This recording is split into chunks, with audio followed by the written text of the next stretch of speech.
Hi every one, അക്കാഡമീസിന്റെ മറ്റൊരു online സെഷനിലേക്ക് എവർക്കും ഹൃദയം നിറഞ്ഞ സ്വാഗതം.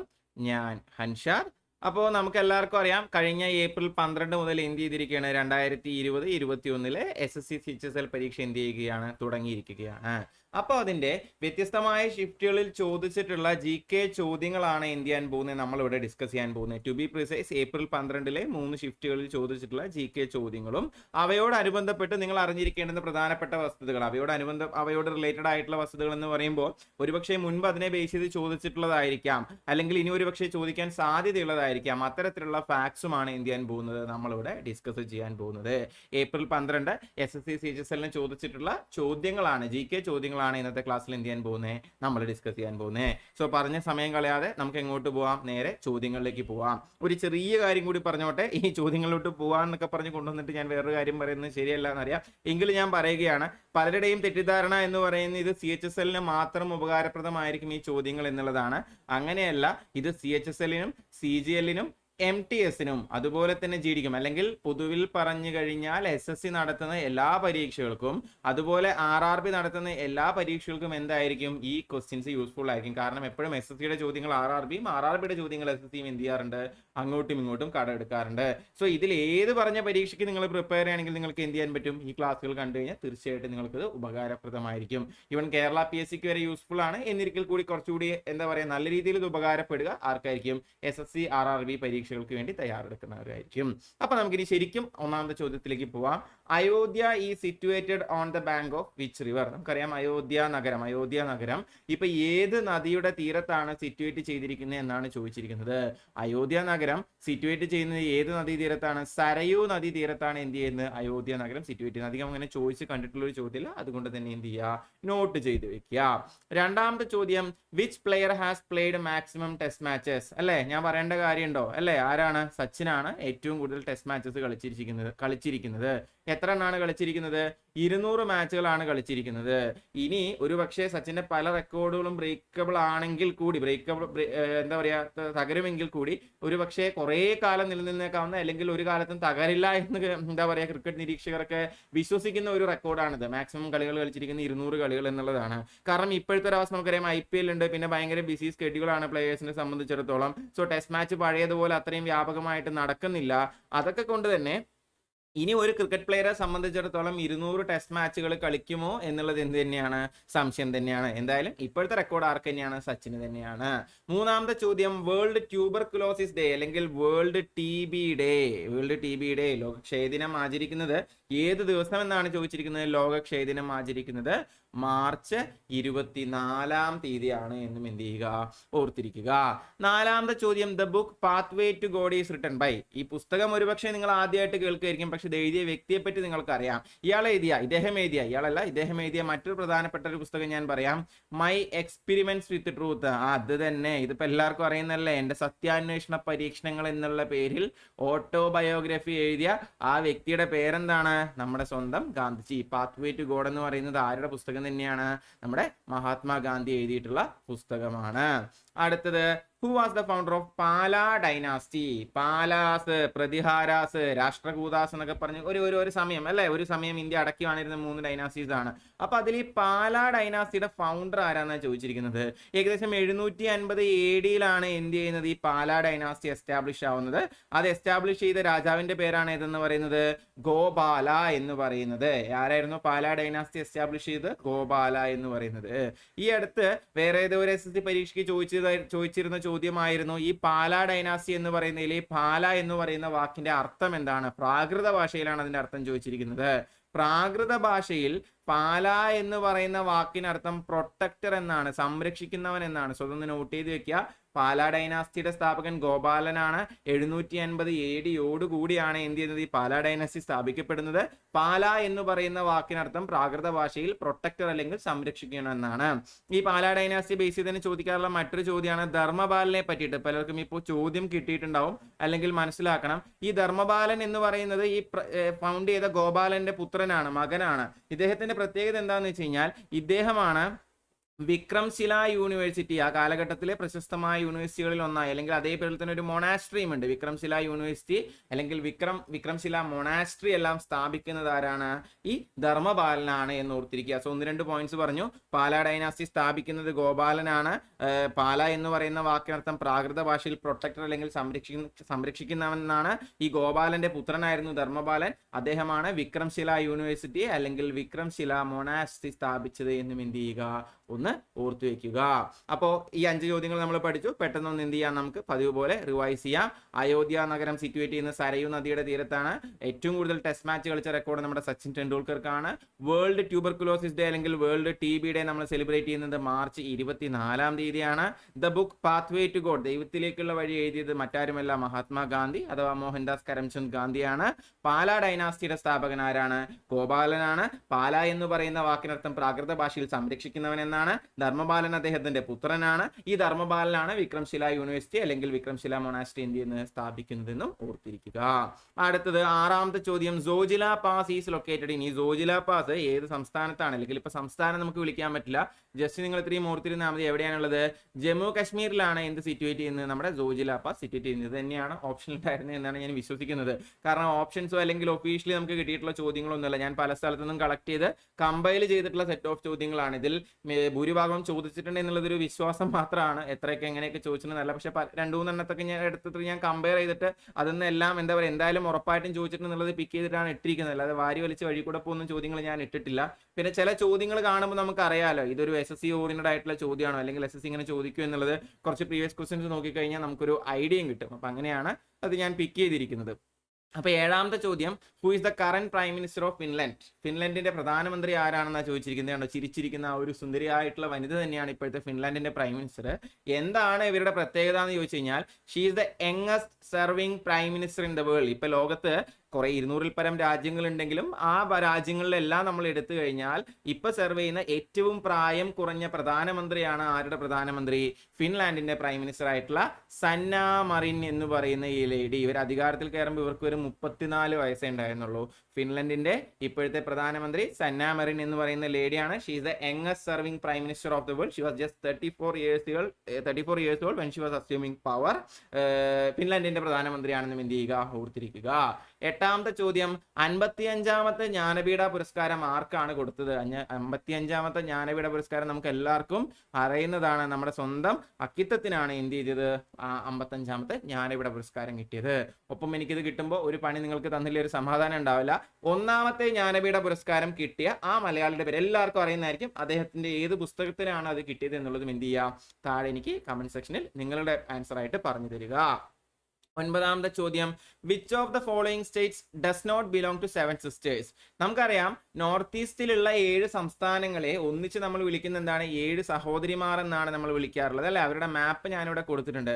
അവരിൽ പെടാത്ത ആ ഒരു സംസ്ഥാനം ഏതാണ് എന്നാണ് ചോദിച്ചിരിക്കുന്നത്.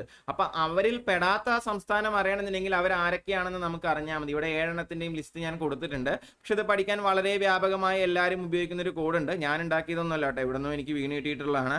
MT മാമൻ എന്നാണ് നമ്മൾ പൊതുവെ പറയാറുള്ളത് അല്ലെ. MT വാസുദേവൻ നായർ എന്ന് പറയുന്ന വിഖ്യാതനായ എഴുത്തുകാരന്റെ പേരിൽ തന്നെ ഓർത്താൽ മതി. മൂപ്പരൊരു മാമനാണ്, നമ്മുടെയൊക്കെ മാമനാണ് എന്നുള്ളത് ഇന്ത്യ ചെയ്താൽ മതി, ഓർത്തിരുന്നാൽ മതി. വേറൊരു അർത്ഥത്തിൽ ഞാൻ പറഞ്ഞല്ല, ഇനി അത് കയറി പിടിക്കരുത്. ഞാൻ നമ്മളൊക്കെ മാമ എന്ന് വിളിക്കുന്ന അതേ അർത്ഥത്തിൽ പറഞ്ഞു എന്നുള്ളതേ ഉള്ളൂ. അപ്പൊ MT മാമൻ എന്ന് എന്ത് ചെയ്താൽ മതി, ഓർത്തിരുന്നാൽ മതി. ഓരോന്നോരോന്നായിട്ട് നമുക്ക് നോക്കാം. M4 നമുക്ക് ഏതെടുക്കാം, മിസോറാം എടുക്കാം. M എന്ന് പറയുന്നത് മിസോറാം ആണ്. ദെൻ T4 നമുക്ക് എന്തെടുക്കാം, ത്രിപുര എടുക്കാം. T4 ത്രിപുര. അപ്പൊ ത്രിപുരയും കഴിഞ്ഞു. അതിന്റെ എല്ലാം ക്യാപിറ്റൽ കൊടുത്തിട്ടുണ്ട്, അതുകൂടി ഒപ്പം നിങ്ങൾ വേണമെങ്കിൽ ഒന്ന് നോക്കിക്കോളൂ. ആൻഡ് ദെൻ EM നമുക്ക് എന്തെടുക്കാം, EM നമുക്ക് മണിപ്പൂർ എടുക്കാം. This M is for Manipur. EA നമുക്ക് എന്തെടുക്കാം, EA എന്ന് പറയുന്നത് 2 ഉണ്ട്, ആസാം ഉണ്ട്, അരുണാചൽ പ്രദേശ് ഉണ്ട്. ആദ്യം കാണുന്ന ആസാം തന്നെ നമുക്ക് എടുക്കാം. ഇനി ആരാ എമ്മിൽ ബാക്കിയുള്ള, മിസോറാമും മണിപ്പൂരും കഴിഞ്ഞു. ഇനി ആരാ ഉള്ളത്, മേഘാലയാണ് നമുക്ക് ബാക്കിയുള്ളത്. എ എന്ന് പറയുന്നത് AP എന്ന് ഞാൻ എഴുതുന്നുണ്ട്, ആന്ധ്രാപ്രദേശ് അല്ല, അരുണാചൽ പ്രദേശ് ആണ്. And N is for Nagaland എന്നും എന്ത് ചെയ്യുക, ഓർത്തിരിക്കുക. അപ്പൊ MT മാമൻ എന്ന് ഓർത്തിരുന്നു കഴിഞ്ഞാൽ നിങ്ങൾക്ക് വളരെ സിമ്പിൾ ആയിട്ട് നോർത്ത് ഈസ്റ്റിലെ 7 സിസ്റ്റേഴ്സിനെ കിട്ടും. അതിന്റെ ക്യാപിറ്റൽ നഗരങ്ങൾ കൂടി ഒന്ന് ഓർത്തു വെക്കുക.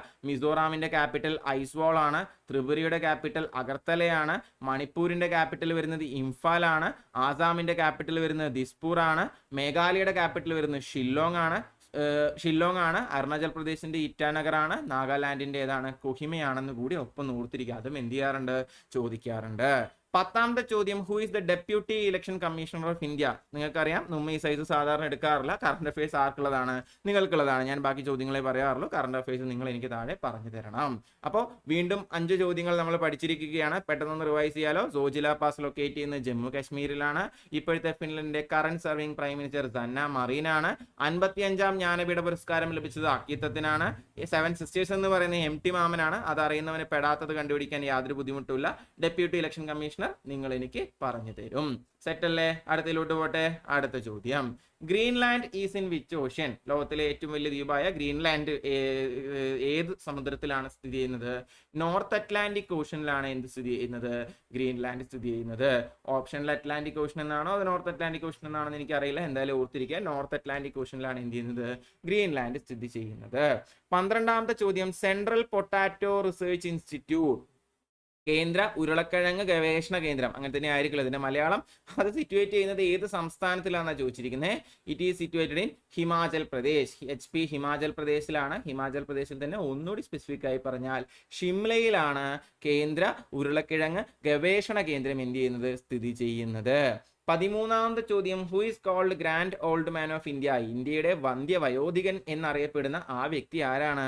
He is none other than Dadabhai Naoroji. ഇദ്ദേഹത്തിന്റെ പ്രശസ്തമായ പുസ്തകം ഏതാണ്? എപ്പോഴും അതും ചോദിക്കാറുള്ളതാണ് അല്ലേ. ഇദ്ദേഹത്തിന്റെ പ്രശസ്തമായ പുസ്തകമാണ് poverty and unBritish rule in India.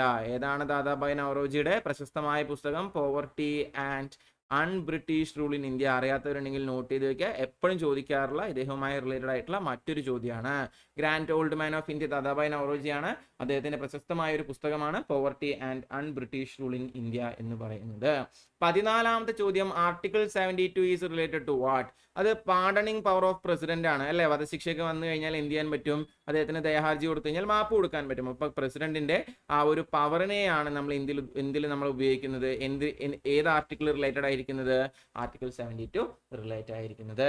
15ാമത്തെ ചോദ്യം, Vande Bharat express train run between which stations? Vande Bharat train എന്ന് പറയുന്നത് ഒരു ഹൈ സ്പീഡ് ട്രെയിൻ ആണ്. അത് നമ്മുടെ നരേന്ദ്രമോദിജിയൊക്കെയാണ് അത് ഫ്ലാഗ് ഓഫ് ചെയ്തത്. അത് റൺ ചെയ്യുന്നത് എവിടെ നിന്ന് എവിടം വരെയാണ്? ന്യൂഡൽഹി ടു വാരണാസിയാണ്. 8 മണിക്കൂർ കൊണ്ടെങ്ങാണ്ടാണ് എന്ത് ചെയ്യുന്നത്? ഈ ദൂരം കവർ ചെയ്യുന്നത്. ന്യൂഡൽഹി മുതൽ വാരണാസി വരെ കവർ ചെയ്യുന്ന ട്രെയിനാണ് വന്ദേ ഭാരത് എന്ന് പറയുന്നത്. കണ്ടാൽ തന്നെ നിങ്ങൾക്ക് മനസ്സിലാവും. പിന്നെ ഇത് ഞാൻ കാണിച്ചു തരാൻ വിട്ടുപോയി. Poverty and British rule in India Dadabhai നവറോജിയുടെ പുസ്തകങ്ങളുടെ ഒരു പുതിയ പതിപ്പാണ്. അതും എന്ത് ചെയ്യുക? ഒന്ന് ഓർത്തിരിക്കുക. പിക്ചേഴ്സ് ഇടുന്നത് കാണുമ്പോൾ നിങ്ങളുടെ മനസ്സിൽ കുറച്ചുകൂടി നിൽക്കുന്നുള്ള ധാരണയിലാണ്. അതുകൊണ്ട് അത് ആ രീതിയിൽ തന്നെ എന്ത് ചെയ്യുക? ഉപകാരപ്പെടുത്തുക. അപ്പോൾ വീണ്ടും 5 പഠിച്ചില്ലേ? പെട്ടെന്നൊന്ന് റിവൈസ് ചെയ്യാലോ. ഗ്രീൻലാൻഡ് അറ്റ്ലാന്റിക് ഓഷ്യനിലാണ്. Central potato research institute Himachal പ്രദേശിൽ ഷിംലയിലാണ്. Grand old man of India Dadabhai നവറോജിയാണ്. Article 72 pardoning power of president ആണ്. വന്ദേ ഭാരത് എക്സ്പ്രസ് എവിടെ നിന്ന് എവിടം വരെ ഓടുന്നത്? ന്യൂഡൽഹി ടു വാരണസിയിലാണ്. 15 ചോദ്യങ്ങൾ പഠിച്ചു. 16ാമത്തെ ചോദ്യം, who won the first women's gold medal in Olympics? ഒളിമ്പിക്സിൽ ആദ്യമായിട്ട് ഒരു വനിത സ്വർണ്ണ മെഡൽ നേടിയത് ആരാണ് എന്നാണ് ചോദിച്ചിരിക്കുന്നത്. ഷാർലറ്റ് കൂപ്പർ എന്ന് പറയുന്ന ലേഡിയാണ് എന്ത് ചെയ്തിരിക്കുന്നത്? ആദ്യമായി വനിത സിംഗിൾസ് മെഡൽ നേടിയിരിക്കുന്നത്. അവർ ടെന്നീസിലാണ് പാർട്ടിസിപ്പേറ്റ് ചെയ്തത്. പക്ഷെ 1-2 സ്ഥലത്ത് ഞാൻ ഇതെല്ലാത്തൊരു ആൻസർ കൂടി കണ്ടു. പക്ഷെ ഇത് ഓർത്തിരിക്കുക, ഓപ്ഷനുള്ളത് ഏതാണെന്ന് എനിക്ക് കിട്ടിയില്ല. എന്തായാലും ഒഫീഷ്യലി വരട്ടെ. അതുവരെ തൽക്കാലം നിങ്ങൾ ഇത് തന്നെ പഠിച്ചോളൂ. ആദ്യമായി ഒളിമ്പിക്സിൽ വനിതകൾക്ക് സ്വന്തം ഒരു ഇൻഡിവിജ്വൽ സ്വർണ്ണ മെഡൽ നേടിയ വനിത എന്ന് പറയുന്ന ആരാണ്? ഷാർലറ്റ് കൂപ്പർ ആണ്. ടെന്നീസ് ആയിരുന്നു അവരുടെ ഐറ്റം. 17ാമത്തെ ചോദ്യം, നമ്മൾ സൗത്ത് ഇന്ത്യൻസിനെ സംബന്ധിച്ചിടത്തോളം, മലയാളികളെ സംബന്ധിച്ചിടത്തോളം ഒരു വിഷയമല്ല.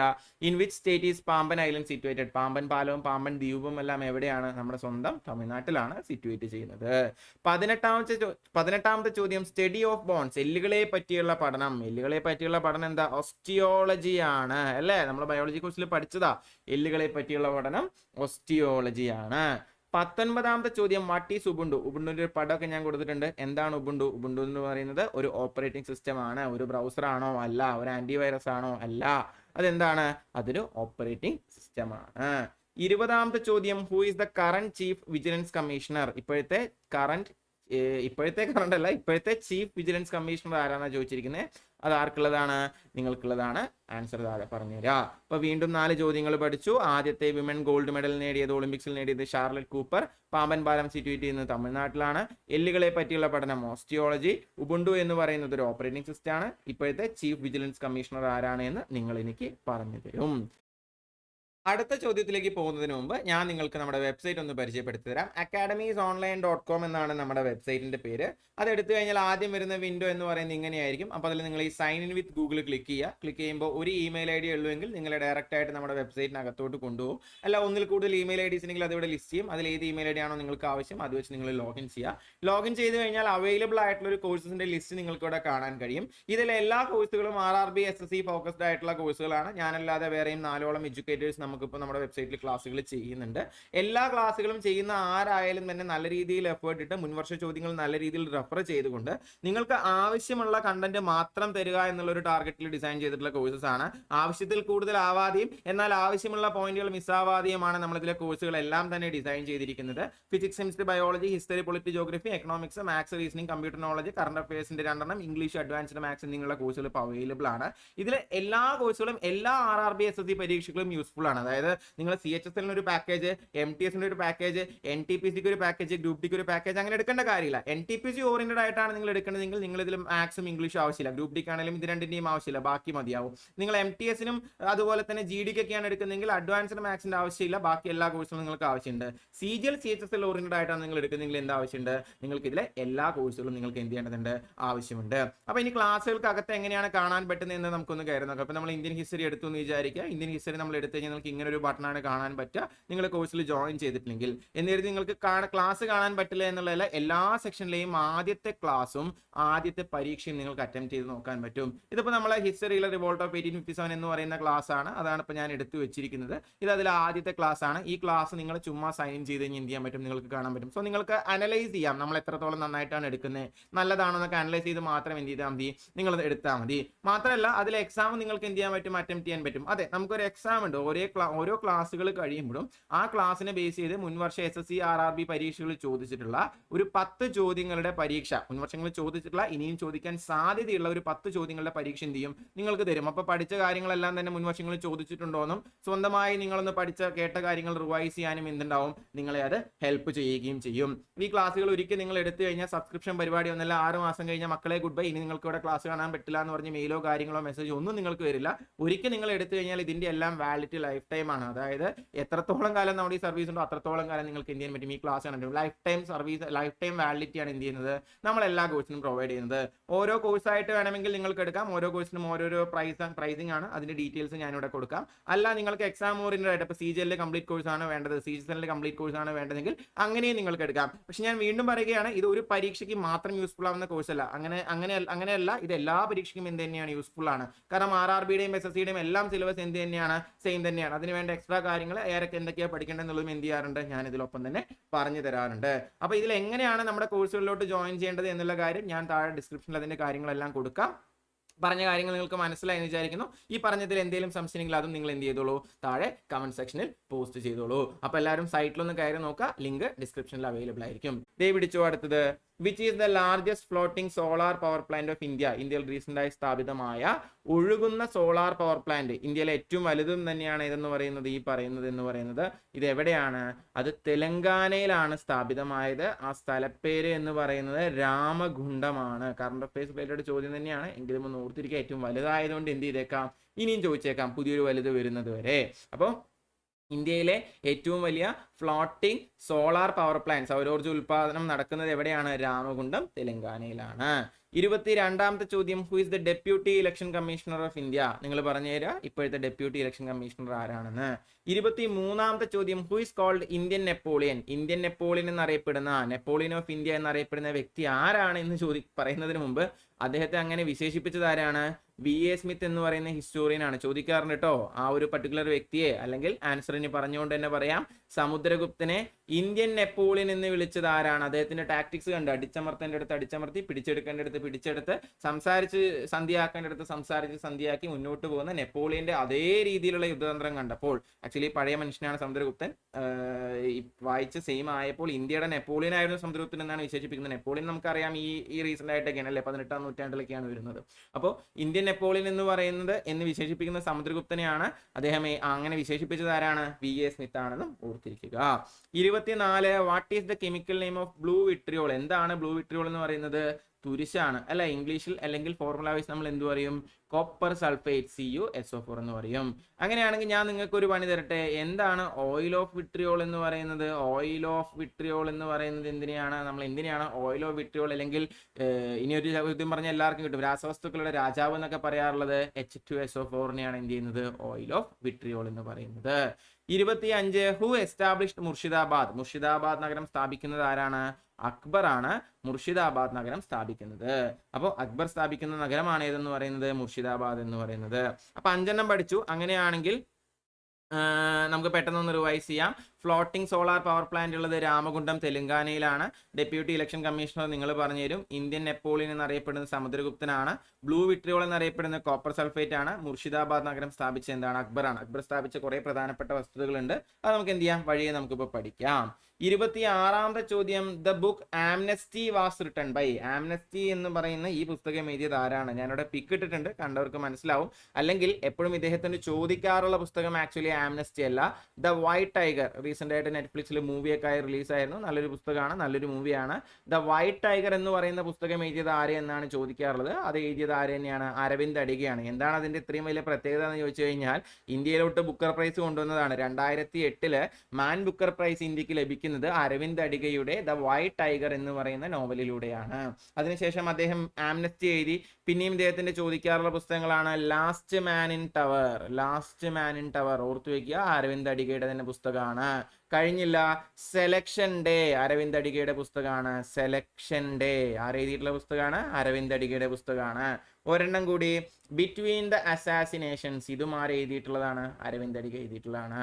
അപ്പോൾ ഈ ആംനസ്റ്റി ഒന്നും ഇതിനു മുമ്പ് ചോദിച്ചിട്ടില്ല എന്ന് തന്നെയാണ് എൻ്റെ വിശ്വാസം. ഞാൻ കണ്ടിട്ടില്ല, എൻ്റെ അറിവില്ലായ്മയായിരിക്കാം. സാധാരണ വൈറ്റ് ടൈഗർ ആണ് കാണാറുള്ളത്. അപ്പൊ ഇങ്ങനത്തെ റിനൗണ്ട് ആയിട്ടുള്ള ഓതേഴ്സിന്റെ പുസ്തകം എടുത്ത് ചോദിക്കുന്നുണ്ട്. ഇപ്പൊ നമ്മൾ നേരത്തെ കണ്ടില്ലേ, ലൈക്ക് മഹാത്മാഗാന്ധിയുടെ ഒരു പുസ്തകം, നമ്മൾ കേൾക്കാത്തൊരു പുസ്തകമായിരുന്നു. അത്തരത്തിലുള്ള ചോദ്യങ്ങൾ വരുന്നുണ്ട്. അപ്പോൾ ഒരു ഓതർ പഠിക്കുമ്പോൾ അദ്ദേഹത്തിന്റെ മൊത്തം ചുറ്റുമുള്ള കുറച്ച് ബുക്സ് കൂടി എന്ത് ചെയ്യുക? നോട്ട് ചെയ്ത് വെക്കുക.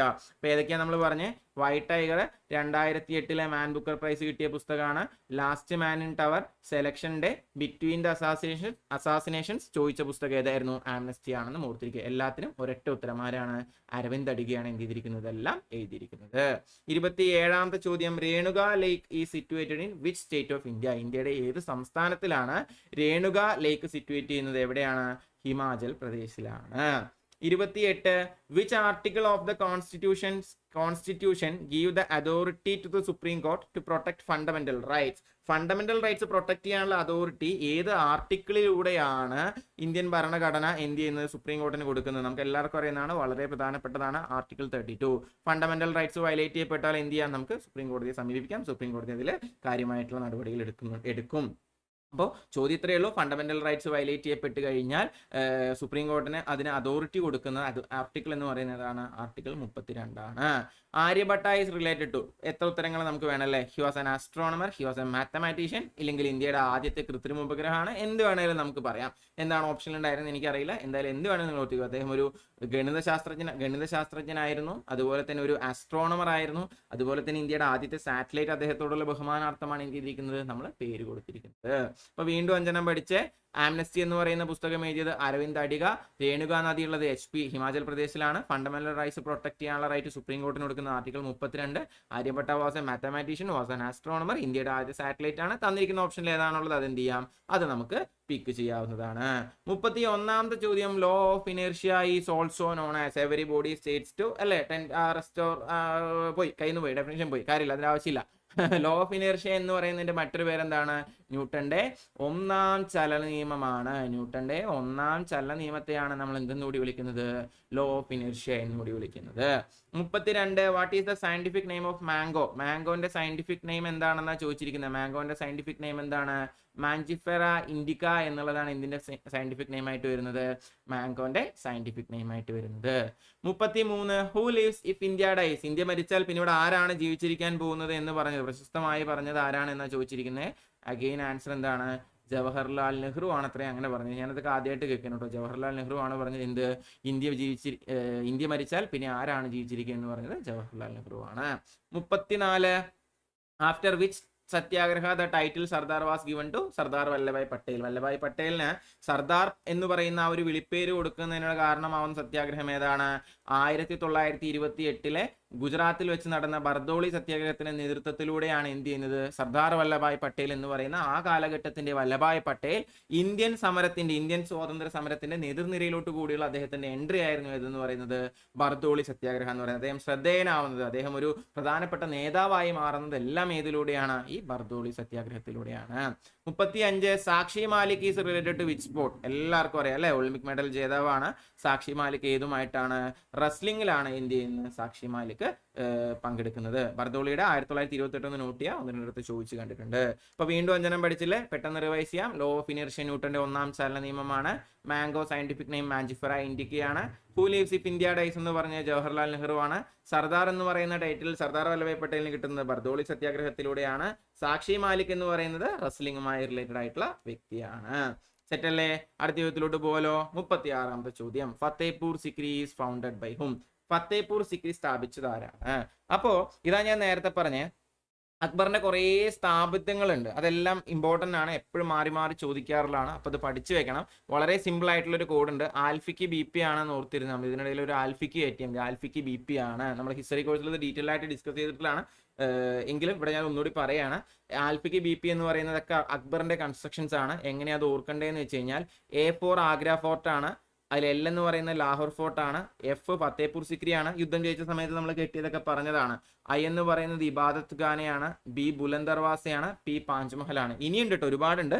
ഇത് വളരെ പ്രധാനപ്പെട്ട, വളരെ ഫ്രീക്വന്റ് ആയി ചോദിക്കാറുള്ളതാണ്. ഫത്തേപൂർ സിക്രി ഒന്നും ചോദിച്ചിട്ടില്ല എന്തല്ല, കയ്യും കണക്കില്ല, അത്രയും ചോദിച്ചിട്ടുള്ളതാണ്.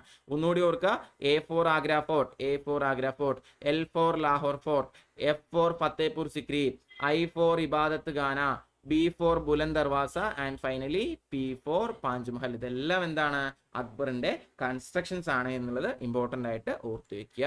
അപ്പൊ ഫത്തേപൂർ സിക്രി ആര് നിർമ്മിച്ചതാണ്? അക്ബർ നിർമ്മിച്ചതാണ്. In 1857 revolution who was the Mughal ruler? 1857 1ാം സ്വാതന്ത്ര്യ സമരം നടക്കുമ്പോൾ മുഗൾ ഭരണാധികാരി, ഡൽഹിയുടെ ഭരണാധികാരി ആരായിരുന്നു? ബഹദൂർ ഷാ സെക്കൻഡ് അല്ലെങ്കിൽ ബഹദൂർ ഷാ സഫർ. സഫർ എന്തായിരുന്നു? മൂപ്പരുടെ പെന്നേം ആയിരുന്നു. ബഹദൂർ ഷാ സെക്കൻഡ് ആയിരുന്നു ഇന്ത്യൻ സ്വാതന്ത്ര്യ സമരത്തിന്, ഇന്ത്യയുടെ 1ാം സ്വാതന്ത്ര്യ സമരം നടക്കുമ്പോൾ ഡൽഹിയുടെ റൂളർ ആയിട്ട് വരുന്നത്.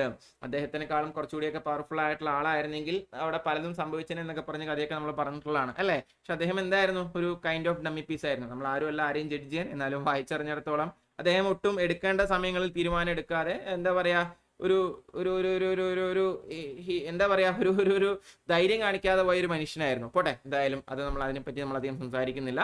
38ാമത്തെ ചോദ്യത്തിലേക്ക് പോവാം. If googly is related to cricket എന്ന് പറയുന്ന ഗെയിമുമായി റിലേറ്റഡ് ആയിട്ടുള്ളതാണ് ഗൂഗ്ലി. അങ്ങനെയാണെങ്കിൽ ഗാംബിറ്റ് എന്ന് പറയുന്ന എന്തുമായി റിലേറ്റഡ് ആയിരിക്കുന്നു? ഈ അടുത്ത് നെറ്റ്ഫ്ലിക്സിൽ ഒരു സീരീസ് ഇറങ്ങിയിരുന്നു, ഒരു മിനി സീരീസ്, ചിലരെങ്കിലും കണ്ടിട്ടുണ്ടാവും, ക്യൂൻസ് ഗാംബിറ്റ് എന്നാണ്. എനിക്ക് വളരെ ഇഷ്ടപ്പെട്ട ഒരു സീരീസ് ആണ്. ഞാൻ ഒറ്റരിപ്പിനൊക്കെ കണ്ടു തീർത്തിട്ടുള്ള 6-7 എപ്പിസോഡുള്ള ഒരു മിനി സീരീസ് ആണ്. എനിക്ക് 2-3 ദിവസം കൊണ്ട് ഞാൻ തീർത്തു. ഞാൻ ഭയങ്കര സ്ലോ ആയിട്ട് കാണുന്ന വ്യക്തി, പക്ഷെ ഞാൻ അത്രയും ടൈം എടുത്ത് ഞാനത് അത്രയും പെട്ടെന്ന് ഞാനത് കണ്ടു തീർത്തു. ഈ ക്യൂൻസ് ഗാംബിറ്റ് എന്ന് പറയുമ്പോൾ ക്വീനൊക്കെ എവിടെയുള്ളത്? ചെസ്സിലാണുള്ളത് അല്ലെ. അതൊരു ഓപ്പണിംഗ് മൂവ് ആണ്, ചെസ്സുമായി റിലേറ്റഡ് ആയിട്ടുള്ള പദമാണ് എന്ന് പറയുന്നത് ഗാംബിറ്റ് എന്ന് പറയുന്നത്. 39 ഹു ഡിസ്കവേർഡ് സെൽ? കോശം കണ്ടുപിടിച്ച വ്യക്തിയുടെ പേര് ചോദിച്ചു പഴകിയ ക്വസ്റ്റ്യൻ ആണ്. റോബർട്ട് ഹുക്ക് ആണ് എന്ത് ചെയ്തിരിക്കുന്നത്? കോശം കണ്ടുപിടിച്ചിരിക്കുന്നത്. 40ാമത്തെ ചോദ്യം, which institution gives the Nobel prize in economics? എക്കണോമിക്സിലെ സാമ്പത്തിക ശാസ്ത്രത്തിലെ നോബൽ പുരസ്കാരം ആരാണ് കൊടുക്കുന്നത്? ഏത് രാജ്യമാണ് കൊടുക്കുന്നത് ചോദിച്ചു കഴിഞ്ഞാൽ answer is very simple, Sweden ആണ്. എല്ലാ നോബൽ സമ്മാനങ്ങളും സ്വീഡനാണ് കൊടുക്കുന്നത്. ഓർത്തിരിക്കുക. പക്ഷെ ഇവിടെ ഏത് ഇൻസ്റ്റിറ്റ്യൂട്ട് എന്നാണ് ചോദിച്ചിരിക്കുന്നത്? Royal Swedish academy of science ആണ് എന്ത് ചെയ്യുന്നത്? എക്കണോമിക്സിന്റെ ഒക്കെ നോബൽ പുരസ്കാരം കൊടുക്കുന്നത്. ഒന്ന് ഓർത്തു വെച്ചോളൂ, royal Swedish academy of science ആണ് എന്ത് ചെയ്യുന്നത്? നമ്മുടെ എക്കണോമിക്സിന്റെ നോബൽ പുരസ്കാരം കൊടുക്കുന്നത്. ഇപ്പൊ വീണ്ടും 5 പഠിച്ചു, പെട്ടെന്ന് റിവൈസ് ചെയ്യാം. ഫത്തേപൂർ സിക്രി അക്ബർ ആണ്. 1857 റിവോൾട്ടിലെ മുഗൾ റൂളർ ബഹദൂർ ഷാ സെക്കൻഡ് ആണ്. അക്ബറിന്റെ കോഡ് മറക്കരുത്, ആൽഫിക്ക് BP ആണ്. ഏതൊക്കെയാണ് നമ്മൾ പറഞ്ഞത്? ആഗ്ര ഫോർട്ട്, ലാഹോർ ഫോർട്ട്, ഫത്തേപൂർ സിക്രി, ഇബാദത്ത് ഖാന, ബുലന്ദ് ദർവാസ, പാഞ്ച്മഹൽ. ഇതെല്ലാം മനസ്സിലുണ്ടാവണം, ഒന്നും മാറിപ്പോരുത്. അക്ബറിന്റെ ആണ്. ഗൂഗിൾ ക്രിക്കറ്റ് ആണെങ്കിൽ ഗാംബിറ്റ് ചെസ് ആണ്. സെല്ല് റോബർട്ട് ഹുക്ക് ആണ്. നോബൽ സമ്മാനം എക്കണോമിക്സിൽ കൊടുക്കുന്നത് royal Swedish economy of sciences ആണ്. അടുത്തത് 41ാമത്തെ ചോദ്യം, ELISA test is done to know which disease? ELISA test ഈ ഒരു അസുഖത്തിന്റെ മാത്രമല്ല, പക്ഷെ ഓപ്ഷനിൽ ഉണ്ടായിരുന്ന ഇതാണെന്നാണ് ഞാൻ അറിഞ്ഞത്. എയ്ഡ്സ് ഡിറ്റർമിൻ ചെയ്യാനുള്ള, എയ്ഡ്സ് ഡയഗ്നോസ് ചെയ്യാനുള്ള ടെസ്റ്റ് ആണ് ഇതെന്ന് പറയുന്നത് എലീസ എന്ന് പറയുന്നത്. അതുപോലെ എയ്ഡ്സ് ഡയഗ്നോസ് ചെയ്യാനുള്ള മറ്റൊരു ടെസ്റ്റ് ആണ് വെസ്റ്റേൺ ബ്ലോട്ട് എന്ന് പറയുന്നത്. അറിയാത്തവരുണ്ടെങ്കിൽ അതുകൂടി നോട്ട് ചെയ്ത് വെച്ചോളൂ. 49 degree parallel line runs between which of the two countries? ഏത് രാജ്യങ്ങൾക്ക് നടുവിലാണ് 49 ഡിഗ്രി പാരലൽ ലൈൻ ഓടുന്നത്? USA ആൻഡ് കാനഡയാണ്. അങ്ങനെയാണെങ്കിൽ ചെറിയൊരു ചേഞ്ചിൽ ഞാൻ പറയാം. 10 ഡിഗ്രി ചാനൽ ഓടുന്നത് എവിടെയാണെന്നുള്ളത് നിങ്ങൾ എനിക്ക് താഴെ എന്ത് ചെയ്യണം? താഴെ ആൻസർ കമന്റ് സെക്ഷനിൽ പറഞ്ഞു തരണം. 49 ഡിഗ്രി USA കാനഡ ആയിക്കോട്ടെ, 10 ഡിഗ്രി എവിടെയാണെന്നുള്ളത് നിങ്ങൾ പറഞ്ഞുതരാ. What is the full form of URL? കഴിഞ്ഞ CHSL ചോദിച്ചിട്ടുണ്ട്. CHSL ചോദ്യങ്ങൾ കമ്പ്യൂട്ടർ ചോദ്യങ്ങൾ നമ്മൾ ഡിസ്കസ് ചെയ്തിട്ടുള്ളതാണ് അല്ലെ? കഴിഞ്ഞ CHSL ചോദിച്ചിട്ടുള്ള എല്ലാ ഷിഫ്റ്റിലെയും കമ്പ്യൂട്ടർ ചോദ്യങ്ങൾ ഒരൊറ്റ ക്ലാസ് ആക്കി ഞാൻ നിങ്ങൾക്ക് തന്നിട്ടുള്ളതാണ്. അതിൽ ഞാൻ പറഞ്ഞാണ്, ഇനിയും ചോദിക്കുന്നു പറഞ്ഞാണ്. അതുപോലെ തന്നെ ചോദിച്ചു, ആദ്യത്തെ ഷിഫ്റ്റുകളിൽ തന്നെ ചോദിച്ചു. യൂണിഫോം റിസോഴ്സ് ലൊക്കേറ്റർ ആണ് ഏതെന്ന് പറയുന്നത് URLന്റെ ഫുൾ ഫോം എന്ന് പറയുന്നത്. അറിയാത്തവർ നോട്ട് ചെയ്തേക്ക്, ഇനിയും ചോദിക്കും പരീക്ഷകൾക്ക്. 44 which one of the following is an output device? നിങ്ങൾക്ക് അറിയുന്ന, മറ്റുള്ളവരെ കേട്ടിട്ടില്ല എന്ന് നിങ്ങൾക്ക് ഏകദേശം ഒരു ധാരണയിൽ അല്ലെങ്കിൽ മറ്റുള്ളവർക്ക് ഷെയർ ചെയ്യാൻ ആഗ്രഹിക്കുന്ന ഒരു നല്ലൊരു ഔട്ട്പുട്ട് ഡിവൈസ് നിങ്ങൾ പറഞ്ഞുതരാം. മോണിറ്റർ എന്നൊന്നും പറയരുത്, അതൊക്കെ എല്ലാവർക്കും അറിയുന്നതാണ്. മോണിറ്ററും സ്പീക്കറൊന്നും വേണ്ട. അതല്ലാത്ത നല്ലൊരു അടിപൊളി ഔട്ട്പുട്ട് ഡിവൈസ് നിങ്ങൾ എനിക്ക് താഴെ കമന്റ് സെക്ഷനിൽ പറഞ്ഞുതരൂ. ഫയർ പാർക്ക് ഈ situated in which state? Fire park എവിടെയാണ്? ഭുവനേശ്വറിലാണുള്ളത്. ഈ ഭുവനേശ്വർ എവിടെയാണുള്ളത്? ഒഡീഷയിലാണുള്ളത് അല്ലേ? അപ്പൊ ഫയർ പാർക്ക് എവിടെയാ? ആളുകളെ തീയെ പറ്റിയെല്ലാം ബോധവൽക്കരിക്കാൻ, തീയുടെ പ്രശ്നങ്ങളും കാര്യങ്ങളും എല്ലാം ബോധവൽക്കരിക്കാനായിട്ട് തുടങ്ങിയിട്ടുള്ളതാണ്. സിറ്റുവേറ്റ് ചെയ്യുന്ന എവിടെയാണ്? ഭുവനേശ്വറിലാണ്, ഒഡീഷയിലാണ് എന്ന് എന്ത് ചെയ്യുക? ഓർത്തിരിക്കുക. അപ്പൊ പെട്ടെന്ന് റിവൈസ് ചെയ്യാലോ. ELISA, AIDS, western blot, mates. 49 degree USA Canada, 10 degree നിങ്ങൾ പറഞ്ഞുതരും. URL യൂണിഫോം റിസോഴ്സ് ലൊക്കേറ്റർ ആണ്. ഔട്ട്പുട്ട് ഡിവൈസ് നിങ്ങൾ പറഞ്ഞുതരും. ഫയർ പാർക്ക് എവിടെയാണുള്ളത്? ഒഡീഷയിലാണ്, ഭുവനേശ്വറിലാണ്. 46ാമത്തെ ചോദ്യം, Nathula pass is in which state? എല്ലാവർക്കും അറിയാം നാഥുല പാസ് എവിടെയാണ്? സിക്കിമിലാണുള്ളത്. 47 which river is known as sorrow of Bihar? ബീഹാറിന്റെ ദുഃഖം എന്നറിയപ്പെടുന്ന ആരാണ്? കോശി നദിയാണ് ബീഹാറിന്റെ ദുഃഖം എന്നറിയപ്പെടുന്നത്. Who is the current chairman of sale? സെയിലിന്റെ current chairman ആരാണ് എന്നുള്ളത് നിങ്ങൾ എനിക്ക് പറഞ്ഞു തരണം. പെട്ടെന്ന് റിവൈസ് ചെയ്യാം. നാഥുല പാസ് സിക്കിമിലാണ്, സോർ ഓഫ് ബീഹാർ കോശിയാണ്, കറന്റ് ചെയർമാൻ സെയിലിന്റെ നിങ്ങൾ പറഞ്ഞു തരും. അപ്പോ ഏപ്രിൽ 12 CHSL ഡിഫറെന്റ് ഷിഫ്റ്റ്സിൽ ചോദിച്ചിട്ടുള്ള ചോദ്യങ്ങളാണ് നമ്മളിപ്പോൾ ഇവിടെ ഡിസ്കസ് ചെയ്തത്. ഇതുപോലെ ബാക്കി ദിവസങ്ങളിൽ ചെയ്യണമെന്ന് എനിക്കുണ്ട്. പക്ഷേ ഇതിന് കിട്ടുന്ന റെസ്പോൺസും കാര്യങ്ങളൊക്കെ നോക്കിയിട്ട് ഞാനിത് ഡിസൈഡ് ചെയ്യുള്ളൂ. കാരണം പലരും ഇത് റിക്വസ്റ്റ് ചെയ്തിരുന്നു, അനാലിസിസ് ചെയ്യണം എന്ന് പറഞ്ഞുകൊണ്ടാണ് ചെയ്യുന്നത്. പക്ഷേ ഈ റിക്വസ്റ്റ് ചെയ്തവരെല്ലാം അല്ലെങ്കിൽ ബാക്കിയുള്ളവരായാലും പൊതുവെ ഇത് പിന്നെ കാണാൻ ആരും ഉണ്ടാവില്ല എന്നുള്ളത് വളരെ ദുരന്തകരമായിട്ടുള്ള അവസ്ഥയാണ്. അപ്പോൾ നിങ്ങൾ വിചാരിക്കും ചുമ്മാ അങ്ങ് ചെയ്തിട്ടൂടെ, കാണുന്നവർ കണ്ടുപോയില്ലേ എന്നുള്ളത്. നിങ്ങൾ മനസ്സിലാക്കേണ്ട ഒരു കാര്യം, ഇത് എൻ്റെ ഏകദേശം ഒരു 1.5 ദിവസത്തെ എഫേർട്ടാണ് ഈ ക്ലാസ് എന്ന് പറയുന്നത്.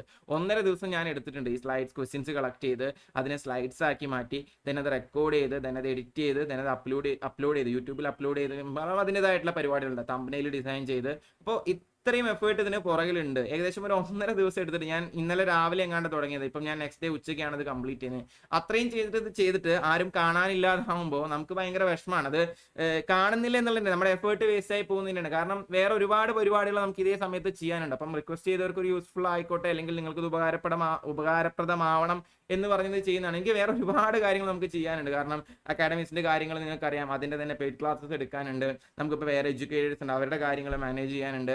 വേറെയും നമുക്ക് സൈറ്റിന്റെ കാര്യങ്ങൾ, അങ്ങനെ ഒരു പ്രോപ്പർ ആയിട്ട് സൈറ്റ് നിങ്ങൾക്ക് തന്നെ അറിയാം, അധികം ഇഷ്യൂസ് ഒന്നും നമുക്ക് ഇതുവരെ വന്നിട്ടില്ല. അങ്ങനെ പറയത്തക്ക ഒരു ഡൗൺ ആവും ഒന്നും ഉണ്ടായിട്ടില്ല. സെർവർ ഡൗൺ ആവും അല്ലെങ്കിൽ 2 ദിവസത്തേക്ക് നിങ്ങൾക്ക് ക്ലാസ് കാണാൻ പറ്റില്ല എന്നൊന്നും പറഞ്ഞിട്ടില്ല.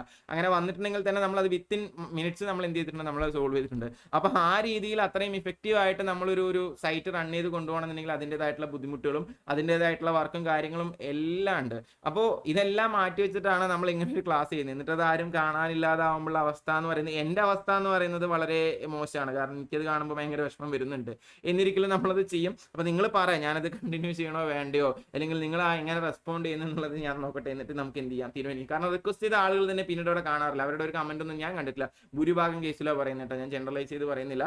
പലരും റിക്വസ്റ്റ് ചെയ്തിരുന്നു, സാർ CHSL അനാലിസിസ് ചെയ്യണം. ഇവർ ടെലിഗ്രാമിൽ മെസ്സേജ് അയക്കും, വാട്സപ്പിൽ മെസ്സേജ് അയക്കും. പക്ഷെ നിങ്ങളിൽ ഒരാളുടെ പോലും അല്ലെങ്കിൽ പലരുടെയും ഒരു കമന്റ്, ഒരു യൂട്യൂബ് ക്ലാസ്സിന് ഒരു കമന്റ്, താങ്ക് യു സാർ, നന്നായിരുന്നു, അല്ലെങ്കിൽ പറഞ്ഞത് ചെയ്തല്ലോ എന്ന് പറഞ്ഞ് ആരെയും ഞാൻ കാണാറില്ല. റിക്വസ്റ്റ് ചെയ്ത ആളുകളൊന്നും പിന്നെ വഴിക്ക് തിരിഞ്ഞു നോക്കില്ല. ഒരു ക്ലാസ് എങ്കിലും കണ്ടാൽ എനിക്ക് സന്തോഷം ഉണ്ടാവും. അപ്പോൾ അത്തരത്തിലൊരു അവസ്ഥയിലാണ് SSC മലയാളികൾക്ക് വേണ്ട എന്നുള്ളൊരു ധാരണയിൽ തന്നെയാണ് നിൽക്കുന്നത്.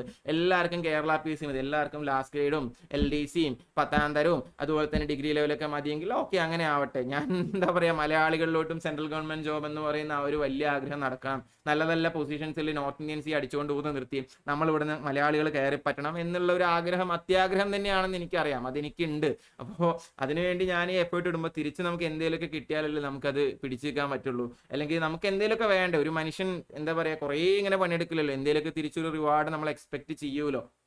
അപ്പോൾ ആ ഒരു വിഷമം കൊണ്ട് പറഞ്ഞു പോയതാണ്. കുറച്ചധികം പറഞ്ഞു എന്ന് എനിക്കറിയാം. എന്തായാലും നിങ്ങൾ ഈ അവസാനം വരെയൊക്കെ കണ്ട ആളുകളുണ്ടെങ്കിൽ എനിക്കറിയാം. നിങ്ങൾ ഈ ഒരു പോയിന്റ് വരെ ഞാൻ പറയുന്നത് കേട്ടിട്ടുണ്ടെങ്കിൽ ഉറപ്പായിട്ടും നിങ്ങൾ എൻ്റെ എല്ലാ ക്ലാസ്സുകളും കാണുന്നവരാണ്. അപ്പോൾ നിങ്ങൾ അല്ലെങ്കിൽ നിങ്ങൾ ആ ഒരു എൻ്റെ കൂടെ നിൽക്കുന്നവരാണെന്ന് എനിക്കറിയാം. അതുകൊണ്ടാണ് നിങ്ങൾ ഇപ്പോഴും ഞാൻ ഈ പറയുന്നത് കേട്ടുകൊണ്ടിരിക്കുന്നത്. അപ്പോൾ ഇത്രയും കേട്ടവർക്കേ അത് മനസ്സിലായിട്ടുണ്ടോ, അല്ലെങ്കിൽ ഇത്രയും കേട്ടവർ എന്താ പറയുക, എന്നോട് വളരെ അടുത്ത് നിൽക്കുന്നവരാണെന്നും എനിക്കറിയാം. അതുകൊണ്ട് കുഴപ്പമില്ല, നിങ്ങൾ കേട്ടാൽ മതി. എല്ലാവരും കേൾക്കാൻ വേണ്ടി പറഞ്ഞ കാര്യമൊന്നുമല്ല.